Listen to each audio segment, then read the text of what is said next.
Harry Belafonte, 96, dies. Barrier-breaking singer, actor and activist. In the 1950s, when segregation was still widespread, his ascent to the upper echelon of show business was historic. But his primary focus was civil rights. Harry Belafonte, who stormed the pop charts and smashed racial barriers in the 1950s with his highly personal brand of folk music, and who went on to become a dynamic force in the civil rights movement, died on Tuesday at his home on the Upper West Side of Manhattan. He was 96. The cause was congestive heart failure, said Ken Sunshine, his longtime spokesman. At a time when segregation was still widespread and black faces were still a rarity on screens large and small, Mr. Belafonte's ascent to the upper echelon of show business was historic. He was not the first black entertainer to transcend racial boundaries. Louis Armstrong, Ella Fitzgerald and others had achieved stardom before him. But none had made as much a splash as he did, and for a few years no one in music, black or white, was bigger. Born in Harlem to West Indian immigrants, he almost single-handedly ignited a craze for Caribbean music with hit records like Day-O, the Banana Boat Song, and Jamaica Farewell. His album, Calypso, which included both those songs, reached the top of the Billboard album chart shortly after its release in 1956 and stayed there for 31 weeks. Coming just before the breakthrough of Elvis Presley, it was said to be the first album by a single artist to sell more than 1 million copies. Mr. Belafonte was equally successful as a concert attraction. Handsome and charismatic, he held audiences spellbound with dramatic interpretations of a repertoire that encompassed folk traditions from all over the world. Rollicking calypsos like Matilda, work songs like Lead Man Holler, tender ballads like Scarlet Ribbons. By 1959 he was the most highly paid black performer in history, with fat contracts for appearances in Las Vegas, at the Greek Theater in Los Angeles and at the Palace in New York. Success as a singer led to movie offers, and Mr. Belafonte soon became the first black actor to achieve major success in Hollywood as a leading man. His movie stardom was short-lived, though, and it was his friendly rival Sidney Poitier, not Mr. Belafonte, who became the first bona fide black matinee idol.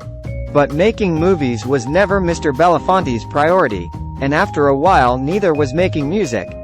He continued to perform into the 21st century, and to appear in movies as well, although he had 2 long hiatuses from the screen, but his primary focus from the late 1950s on was civil rights.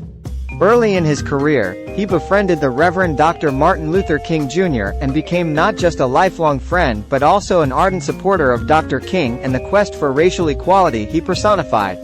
He put up much of the seed money to help start the Student Nonviolent Coordinating Committee and was one of the principal fundraisers for that organization and Dr. King's Southern Christian Leadership Conference.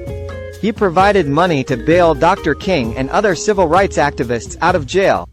He took part in the March on Washington in 1963. His spacious apartment on West End Avenue in Manhattan became Drive King's home away from home.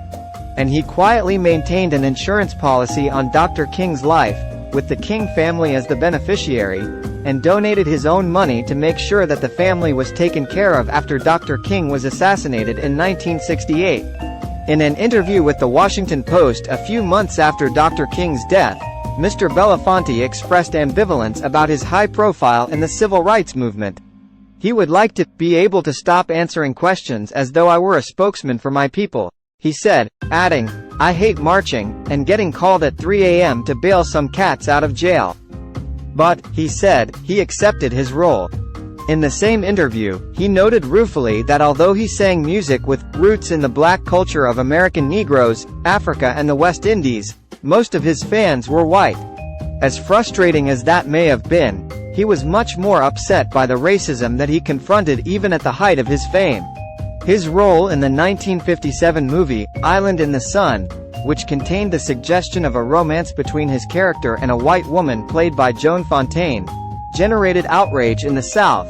A bill was even introduced in the South Carolina legislature that would have fined any theater showing the film. In Atlanta for a benefit concert for the Southern Christian Leadership Conference in 1962, Mr. Belafonte was twice refused service in the same restaurant. Television appearances with white female singers, Petula Clark in 1968, Julie Andrews in 1969, angered many viewers and, in the case of Ms. Clark, threatened to cost him a sponsor. He sometimes drew criticism from black people, including the suggestion early in his career that he owed his success to the lightness of his skin. His paternal grandfather and maternal grandmother were white.